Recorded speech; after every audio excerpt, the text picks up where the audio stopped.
Tu n'es même pas une vraie tante, a déclaré ma sœur suffisamment fort pour que tout le monde l'entende.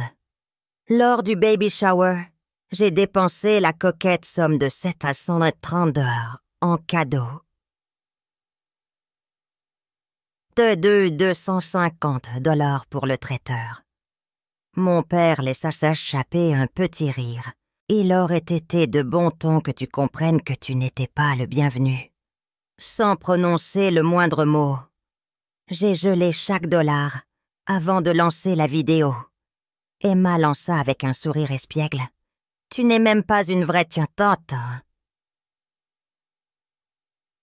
Sa voix tranchante et perçante assez puissante pour se frayer un chemin à travers la musique de la fête prénatale et atteindre directement mon cœur comme un couteau.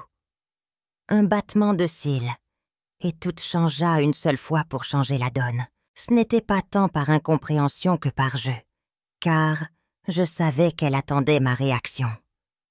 Elle l'a dit juste au moment où le dernier plateau de champignons, farci au crabe que j'avais payé, a atterri sur la table du buffet. La pièce débordait de ballons pastels de chaises en argent, loués, et d'un gâteau qui ressemblait plus à une sculpture qu'à un dessert. J'ai pris en charge l'intégraliat de la facture de traiteur, 2250 $. En plus de cela, elle a dépensé 730 $ pour des cadeaux de sa liste de naissance, un diaper génie, une poussette aux roues, plus lisse que l'évolution de ma carrière, et le lit de bébé, absurde et cher, dont elle avait toujours rêvé.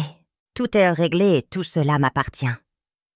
En échange, j'ai reçu cette simple phrase, exprimée comme une plaisanterie comme si je n'étais pas là, à seulement 5 pieds d'elle quand elle l'a dit. Assez fort pour faire sourire les cousins en coin et pour pousser les tantes à détourner le regard. Poliment, je suis resté muet, sans proférer le moindre mot. Pas à ce moment-là.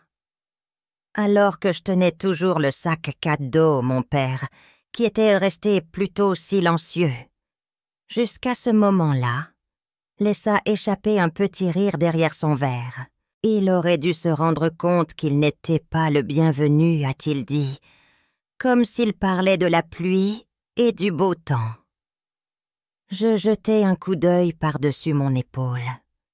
Il savourait une gorgée dans le verre que j'avais payé assis dans la salle de banquet que j'avais réservée à mon non-chaussant, les nouvelles chaussures que je lui avais offertes l'hiver dernier, car son ancienne paire lui serrait trop les pieds.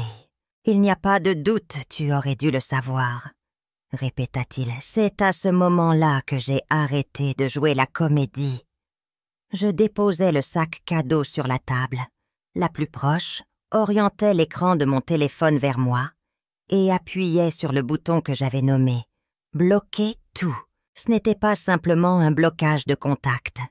C'était comme une vague de gel bancaire, une coupure des services publics, 3 transferts prévus annulés et un email très particulier, envoyé avec des pièces jointes vidéo et un destinataire mystérieux en en-tête. Je suis resté muet. Je n'ai pas versé une seule larme.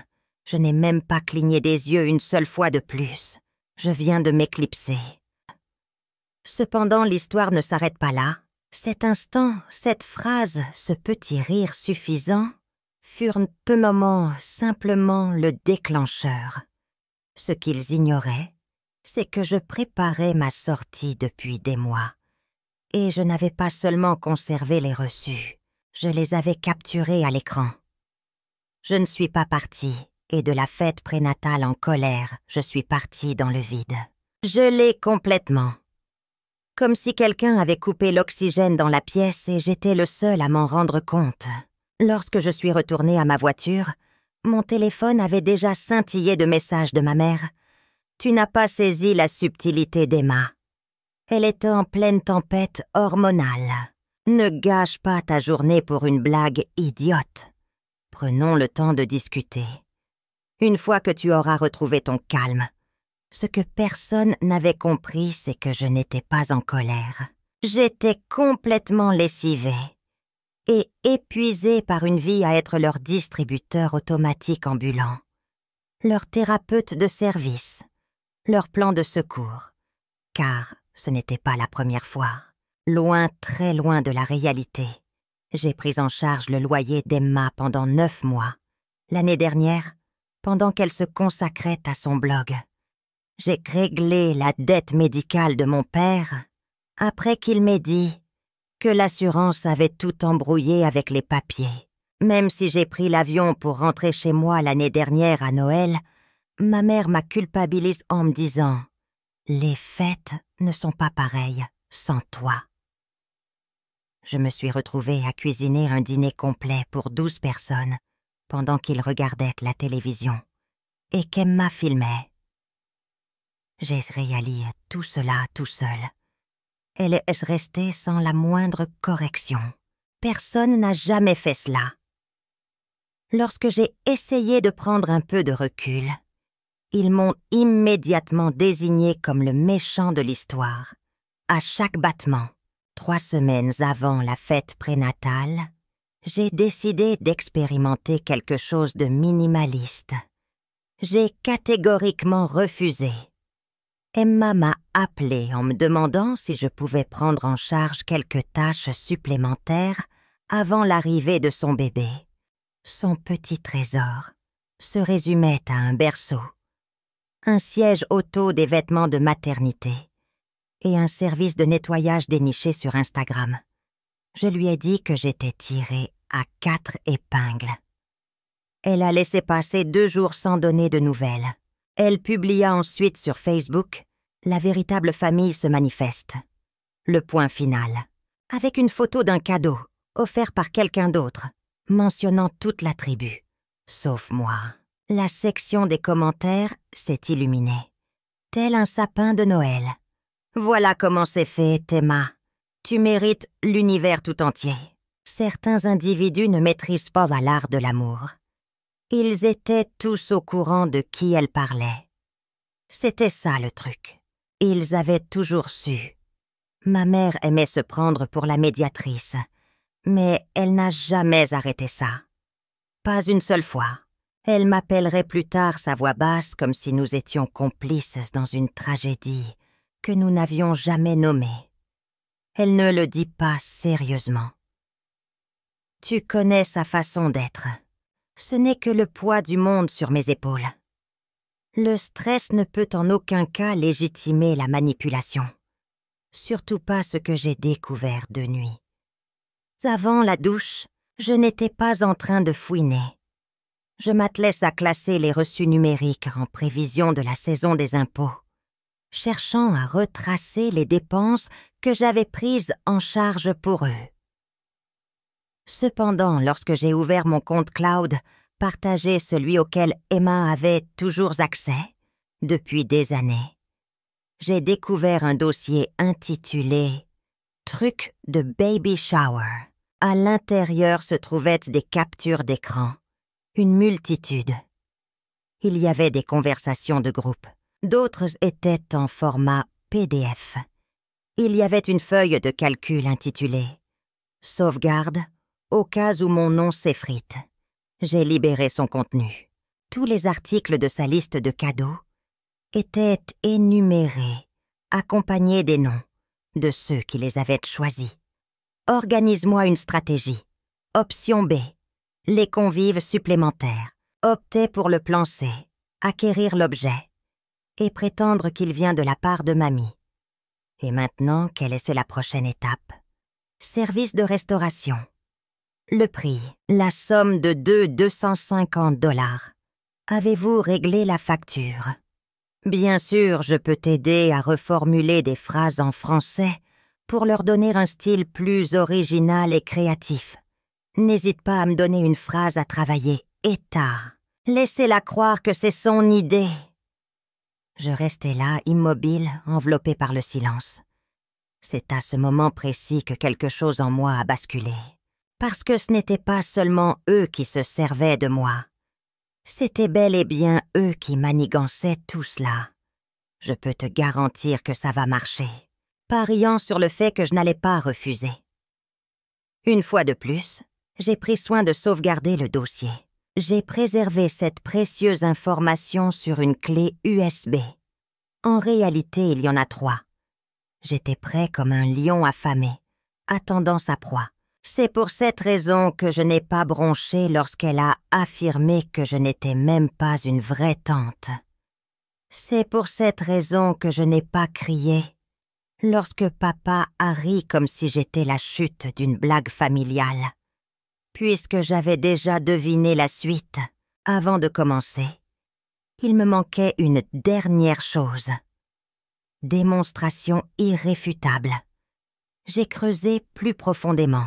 Il m'était déjà apparu que Emma avait déjà distordu la vérité concernant les liens entre l'argent et le travail. Cependant, je n'ai jamais eu de preuves. Cette fois-ci, j'ai réussi. J'ai découvert des enregistrements audio dans le stockage en ligne étiquetés obsolètes et un intitulé « Preuve pour la CPS », seulement si nécessaire. Elle gardait cela précieusement pour retourner l'arme contre quelqu'un d'autre. J'ai appuyé sur le bouton « Lecture ». Le timbre d'Emma, j'ai prévenu que je sortirais une histoire de derrière les fagots si jamais il tentait de me faire travailler à nouveau. Laisse couler quelques larmes. Mentionne le baby blues. Ils te laisseront tranquille. Le brouhaha ambiant. Le rire, cette mélodie joyeuse de l'âme. Le timbre paternel. Voilà ma petite chérie, c'était tout. En seulement 12 secondes. Le motif complet était déjà révélé. Joue avec les mots. Jouez les pleureuses. Récolte tes récompenses. J'ai dupliqué ce fichier. Ensuite, j'ai décidé de frapper fort pour conclure. N'oublie pas cette vidéo qu'elle m'avait demandé d'enregistrer. La mission qui consistait à déambuler dans la salle de banquet avant l'arrivée des invités pour capturer de belles images. C'était ça, c'est fait mission accomplie, comme à son habitude, parce que j'avais le cœur généreux. Ce qu'elle ne savait pas, c'est que j'avais oublié d'arrêter l'enregistrement. Alors qu'elle passait devant les desserts avec son amie, la caméra continuait de tourner, et elle chuchota « Elle ferait mieux de pleurer en voyant tout ça. Sinon je publie ce message vocal enregistré à Miami. Tu possèdes toujours cet objet, toi. » Évidemment, c'est toujours Emma. Elle ignore à quel point je la tiens dans le creux de ma main. Les larmes ne coulent pas facilement de mes yeux. Cependant, à cet instant précis, je me suis rendu compte que ce n'était jamais de l'amour. C'était un atout stratégique. Ils n'étaient pas liés par le sang. Ils agissaient telle une mafia. J'étais l'instrument dont ils se servaient. Ils ont poussé mes limites trop loin. Leur interprétation du silence était celle de la reddition. Cependant, je n'étais pas silencieux. J'étais en train de calculer. Le lendemain de la fête prénatale, j'ai expédié précisément 5 colis. Chacun possédait une clé USB, une transcription imprimée et un petit mot pour mieux cerner la situation. Si par hasard la raison de ton rire t'échappe, bien sûr. Allez-y, donnez-moi une phrase à paraphraser. Le domaine d'activité d'Emma, le club de golf de mon père, le cercle sacré de ma mère. 2 commères pronominales. Et voilà le groupe de discussion familiale. Celui-là, c'était le bouquet final. C'était le match qui brûlait comme de l'essence. Regardez. Ils ont oublié que c'est moi qui ai appris à la moitié de la famille à utiliser la technologie. On m'a laissé les clés du royaume dans le Google Drive familial, cette vieille caverne d'Ali Baba, où l'on planifie nos réunions instantanées, recettes coordonnées. J'ai discrètement partagé les images avec certains membres de ma famille qui s'étaient moqués de moi, non pas par vengeance, mais pour leur rappeler de quoi ils avaient ri. Ils observèrent attentivement. Oh, ils ont eu droit au spectacle. Comment puis-je en être certain? Et à 6h12 du matin, mon téléphone s'est mis à vibrer. Priorité à tante Linda. Et voilà, oncle Pete. Et voilà, Emma. Ensuite la reine du foyer. Ensuite le paternel. Je suis resté muet. Le visionnage a débuté avec l'extrait de la fête de naissance. La voix d'Emma résonnait comme un cristal. « Tu n'es même pas une vraie tante. » Soudain, un plan coupait la montre chuchotant près de la table des desserts. Elle ferait bien de laisser couler ses larmes. Sinon, je publie ce message vocal enregistré à Miami. Ensuite, j'ai inséré le tableau Excel, le plan gastronomique, la liste des manœuvres de manipulation. Dans la discussion familiale, quelqu'un a partagé à nouveau un ancien fil de messages. Un oublié parmi tant d'autres. Soudain, tout s'éclaira comme par magie. Ensuite, la voix paternelle résonna. « Voilà ma championne. » Il a filé à toute allure pendant 12 minutes. Seulement 12, mais cela m'a tout bouleversé. La discussion dans le groupe familial s'est rapidement enflammée. Ma cousine Mandy muette depuis 2 ans a publié « Qu'est-ce que c'est que cela? Voici la personne que nous avons célébrée. » Et soudain, le silence se fit roi. Jusqu'à ce qu'Emma publie un seul mot, faux comme un billet de Monopoly. C'est à ce moment-là que j'ai partagé une capture d'écran des horodatages du fichier cloud d'origine. Ensuite, une capture d'écran révélant son nom en tant qu'auteur original de la vidéo. Ensuite, une photo de moi tenant le disque de sauvegarde original. Enfin, une missive Emma. Si c'est du toc, lance la vidéo, je suis prêt. N'hésitez pas à me donner la phrase que vous souhaitez que je paraphrase. Nous sommes tous conscients de ta possession. Alors exécute-le. Elle n'a point fait cela. Hors connexion. Pas en secret. Et en ce qui concerne son gagne-pain, ils ont pris la pelle en main. Il semblerait que son lieu de travail ait commencé à poser des questions. Je n'ai pas mis les pieds dans cette affaire. Ce n'est que plus tard que j'ai appris que les choses s'étaient compliquées. Ils sentent le sang avant même que tu ne réalises que tu saignes. Le paternel. Il a envoyé un message. « Qu'as-tu donc fabriqué? Qu'as-tu donc fait ?» J'ai répondu. « Tu m'as surenchéri. Quelle était ta vision des choses ?» Il est resté muet par la suite. Cependant, maman l'a fait. Elle a laissé un message vocal, essoufflé en panne. Tu as poussé le bouchon. Un peu d'arroplon. C'était simplement une affaire de famille. Nul besoin que cela devienne public. Vous nous avez rabaissés. C'était bien là l'objectif. Ils ont érigé une demeure aux 1000 reflets. Je viens de briser la vitre. Cependant, je n'en avais pas fini. J'ai déposé une petite réclamation légale. Ce n'est pas pour l'argent, mais pour posséder le contenu vidéo. C'est moi qui ai capturé l'instant façonné sa narration et préservé sa mémoire. Ils se sont appropriés de mon travail, sans autorisation. L'ont diffusé partout et s'en sont moqués. J'ai déposé une plainte pour distribution non autorisée et diffamation. Mesquin. Peut-être bien. Cependant, il a fait passer un message. Je suis le maître de mon récit désormais. Au moment où il pensait que la situation ne pouvait pas être pire, j'ai décidé d'envoyer le fichier final au pasteur de l'église de ma mère. Il s'agissait d'un enregistrement vocal. Une fois de plus, c'est Emma qui pointe le bout de son nez. Peu m'importe les dires de maman, je ne vais pas la baptiser en lui donnant un nom. Elle est la reine de l'humour. Elle ne voyait en lui qu'une simple source d'argent. Cette maman épuisée. Elle m'a appelée en larmes. Ensuite, les lamentations déchirantes résonnaient. Ensuite, la supplication. Pour ne point s'arrêter, elle réalisa que le temps s'était enfui entre ses doigts. pour préserver son honneur, évite de transmettre cela au cercle des femmes. Avec plaisir, ils ne me pardonneront jamais, jamais. » Je suis resté muet. Cependant, je n'ai jamais eu besoin d'envoyer quoi que ce soit. Les nouvelles se propageaient comme une traînée de poudre. Lorsque vint le moment de la prochaine réunion de prière, tout le monde était déjà au courant. La vengeance n'était jamais le but. Il s'agissait de mettre un terme au spectacle. Une bonne fois pour toutes.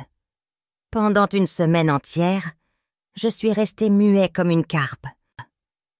Les appels sont restés sans réponse, les messages sont restés scellés. Je me suis rendu au travail. J'ai préparé du café. J'ai fait le ménage de l'appartement. J'ai regardé d'anciennes émissions de télévision en silence. Le monde résonnait de bruit. Mais moi, j'étais silence. Sérénité absolue, étant donné que j'avais une idée de ce qui allait se passer. Le 8e jour venu, j'ai expédié une missive, un objet palpable dans une enveloppe scellée, envoyé par un courrier recommandé sur un papier à en-tête provenant d'un cabinet d'avocats où travaille désormais le fils de mon ancien patron. C'est incroyable comme le destin peut parfois jouer des tours. Le même gars que j'aidais à retravailler son CV autrefois. Le titre « Déclaration de séparation financière et de clarification personnelle » concernant le nom de famille, le trust familial et toutes les dispositions associées. J'ai expédié cela au bureau des finances de l'école, où travaille ma mère au club des vétérans, où mon père est bénévole, au bureau de location de l'immeuble d'appartement d'Emma, et dans chaque boîte, aux lettres des proches, qui ont observé en silence pendant des années. Au cœur de toute chose, pas de quoi en faire tout un fromage, pas de pleurnicherie, rien que des vérités, la marque de mon âme, exploration des arcanes du savoir, contes authentifiés. J'ai affirmé que je n'étais plus le garant financier d'aucun membre de ma famille. J'ai décidé de me retirer de tous les comptes communs, des historiques de crédits partagés et des autorisations familiales. À partir du 1er juin, je ne prendrai plus en charge aucune dépense. J'aurais aimé avoir conservé des preuves de manipulation, de fraude et de maltraitance émotionnelle, prêtes à être utilisées en cas de représailles. Le dernier paragraphe a fait mouche. Cette missive n'est pas une vendetta. La liberté est enfin sienne. On ne peut exiger la loyauté en ne proposant que du chantage. Il est illusoire de réclamer le silence après avoir infligé une humiliation publique.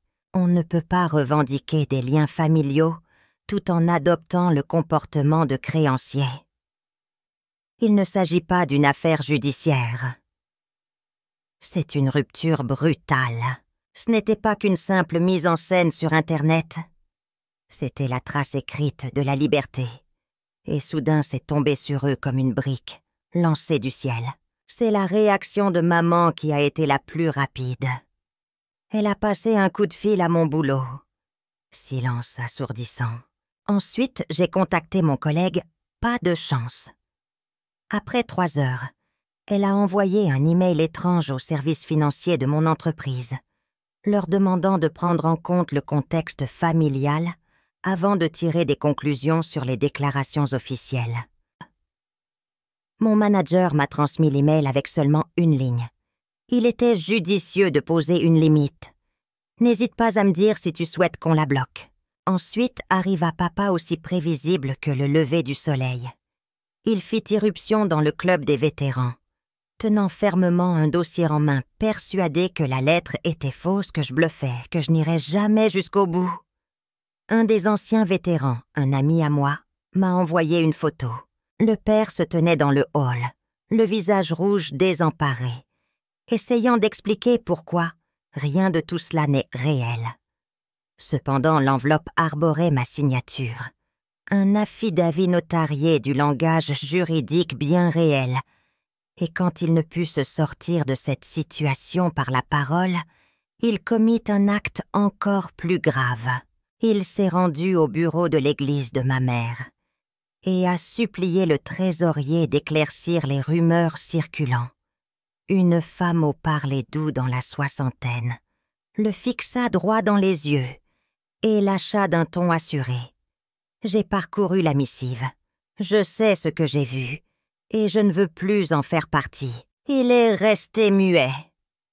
Il s'éclipsa sans un mot et Emma alors. Emma a été durement touchée. Dès que le courrier est arrivé à son immeuble ce jour-là, un représentant des services sociaux l'a appelé.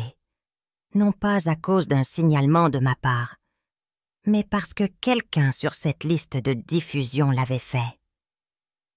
Quelqu'un a pris connaissance du passage où j'expliquais comment je payais pour le lait maternisé à la crèche, même pour l'assurance santé pendant qu'Emma se déclarait comme la seule pourvoyeuse sur sa demande de logement. Cela a déclenché une suite d'événements. 2 collègues ont été convoqués pour une discussion de clarification. Un ancien ami m'a envoyé une capture d'écran. Est-il echt qu'elle n'a jamais eu la garde? Est-ce que sa sœur faisait tout? Voilà le pouvoir qu'une lettre certifiée détient. Il révèle la vérité. Grâce au suivi, la famille explosa, telle une chaudière, encore des menaces. Des comptes fictifs tout neufs, des courriels anonymes à destination de mon service des ressources humaines.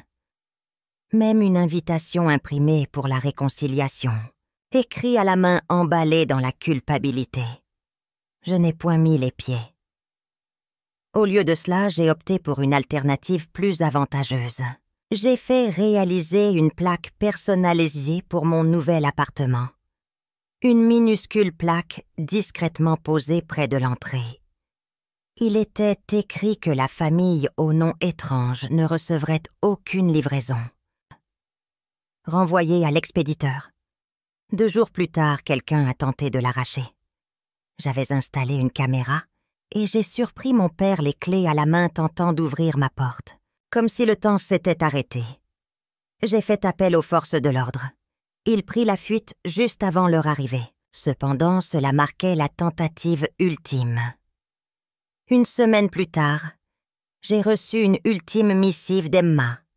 Des mots tachés de larmes tracés à la main en zigzag mais authentiques. Une fois que vous en avez fini avec nous, veuillez brûler ceci après lecture. Pour une fois, elle ne se montrait pas exigeante. Elle s'interrogeait. J'ai parcouru ces lignes. Elle défia les flammes. C'est moi qui l'ai fait. Les justifications brillaient par leur absence. Pas de bidouillage. Une seule phrase demeura. Tu étais la tante que je n'avais jamais méritée et la sœur que j'aurais dû protéger. Je n'ai pas daigné répondre, mais j'ai soigneusement conservé la lettre. Je ne peux rien garantir. Pas de réconciliation, car le pardon n'est pas une condition nécessaire. Rien que des espaces courir.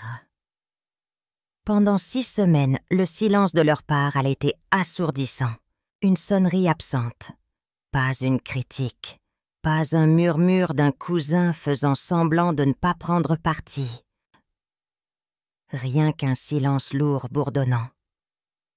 Le genre qui annonce souvent l'arrivée d'un orage. Cependant, cette fois-ci, c'était moi qui étais la tempête. Je pressentais qu'ils se rassemblaient à nouveau. C'est ainsi que les familles, comme la mienne, fonctionnent. Ils ne présentent pas d'excuses. Ils échafaudent des plans. Attendre que les émotions se calment juste assez pour qu'elles puissent réintégrer la scène comme si de rien n'était. J'ai préféré devancer d'une longueur. J'ai décidé de donner un nouveau souffle à mon répertoire en changeant de numéro de téléphone. Une carte SIM toute fraîche. Pas de renvoi. J'ai décidé de quitter les conversations de groupe. Puis j'ai rédigé un rapport officiel à mon fournisseur pour les signaler comme des pourriels. En effet, ma propre tribu, J'ai même pris le temps de mettre à jour mon testament. J'ai laissé des instructions précises, stipulant que si l'un de leurs noms apparaît dans une demande légale après ma mort, cela déclenche automatiquement une clause d'audit et de rejet. J'ai finalement expédié la missive ultime, pas pour eux, pour ceux qui comptaient vraiment, vers le bureau de location, où Emma avait encore une dette, à la direction des ressources humaines du district scolaire où ma mère travaillait, au sein de l'établissement financier où papa continuait de feindre sa pertinence dans les cercles d'investissement pour retraités. Chaque lettre était concise, tranchante, impeccable. Je tiens à préciser que je n'ai aucun lien financier, émotionnel ou légal avec les personnes dont les noms complets et adresses sont mentionnés. Toute tentative de me lier à eux, de solliciter leur soutien en mon nom ou d'utiliser mon nom dans des documents sera immédiatement suivie d'une réponse légale, validée sur la piste. Enregistré noir sur blanc. Lorsque le dernier pli atterrit, enfin mon téléphone se remit à vibrer 7 fois à cause d'inconnus. L'ancienne collègue d'Emma, une dame issue du club de golf de papa. Un ancien collègue de maman qui avait toujours le chic pour rester en dehors de tout ça. Le message demeurait inchangé, immuable. J'étais complètement dans le flou. Mes excuses. Si j'avais su, j'aurais ouvert ma bouche. Le temps s'est enfui sans se retourner. Cependant, un matin, le silence prit enfin fin. Sur mon balcon dans mon nouvel appartement, au dernier étage, j'admirais la vue sur la skyline en savourant tranquillement un café noir lorsque qu'un colis est arrivé. Aucun expéditeur n'est mentionné. Un simple prénom griffonné sur l'étiquette de retour, la pétillante Emma.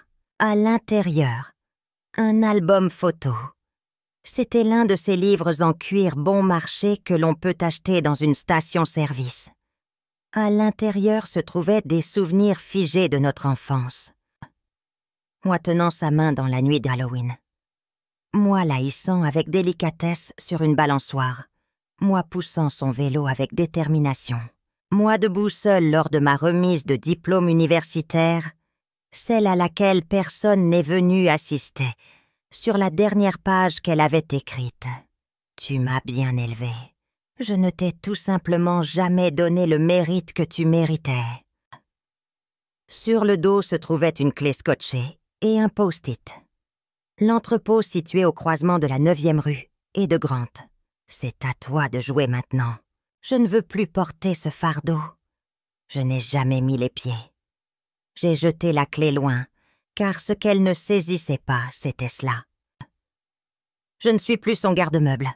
Quant à ma mère, j'ai appris par le biais d'un ami qu'elle avait discrètement pris une retraite anticipée, attribuant la situation au stress.